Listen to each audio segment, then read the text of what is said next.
Have you ever marveled at the fact that we breathe effortlessly even while we're sleeping? It's a fascinating process that keeps us alive and well without us even thinking about it. In this discussion, we'll take a deep dive into the inner workings of the respiratory system. We will unravel the mysteries of how we breathe, the intricate processes involved in respiration, and the vital components that make it all possible. Join us as we uncover the secrets of one of the body's most essential systems. The process of respiration begins when we breathe through our nose. The nose and nasal cavity play a vital role in this process by filtering, warming, and moistening the air before it reaches the lungs. The mucous membrane, cilia, and nasal cavity prevents dust, pollen, and other particles from entering the respiratory system. Following its entry into the nasal cavity, air proceeds to the pharynx, a common pathway for food and air. When we eat food and when we swallow, the protective tissue flap called the epiglottis plays a crucial role in preventing food from getting into our airways. This system promotes effective digestion while also protecting our respiratory system. However, there are instances wherein food gets stuck in the airway. That is why our body reacts by coughing when we choke.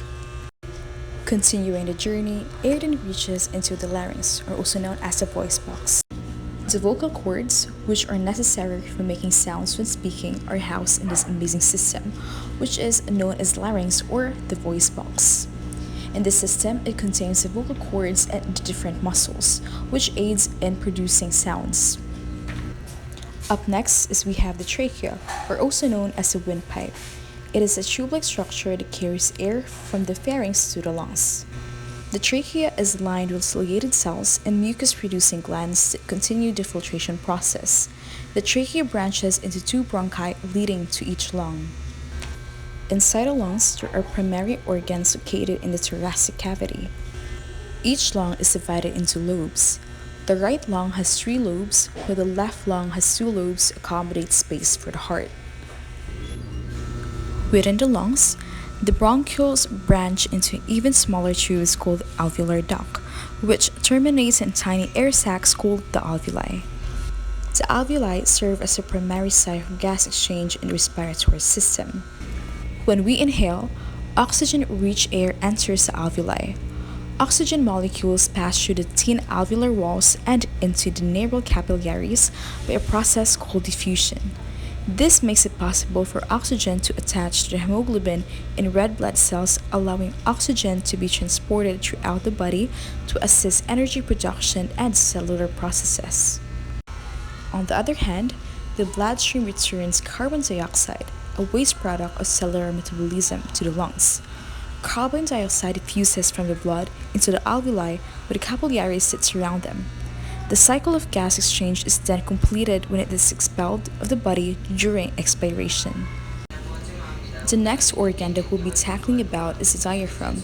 It is a type of muscle that helps us breathe in and out. Always remember that when we inhale, the diaphragm contracts and moves downward, increasing the volume of the thoracic cavity and causing air to enter the lungs. During expiration, the diaphragm relaxes and air is expelled as the lungs recoil. To sum it up, it all begins with air entering the nose, where it is filtered, warmed, and moistened. From there, the air passes through the nasal cavity and into the pharynx, a common pathway for both air and food. The epiglottis prevents food from entering the airway during swallowing. Next, the air travels through the larynx, containing the vocal cords that aid in speech production. It then enters the trachea, which carries air to the lungs and is lined with ciliated cells and mucus-producing glands for filtration. The trachea divides into bronchi, one for each lung, and further into bronchioles within the lungs. The bronchioles lead to the alveoli, the tiny air sacs surrounded by capillaries, where gas exchange occurs. Oxygen from inhaled air diffuses into the bloodstream through the alveolar walls, while carbon dioxide moves from the blood into the alveoli to be exhaled.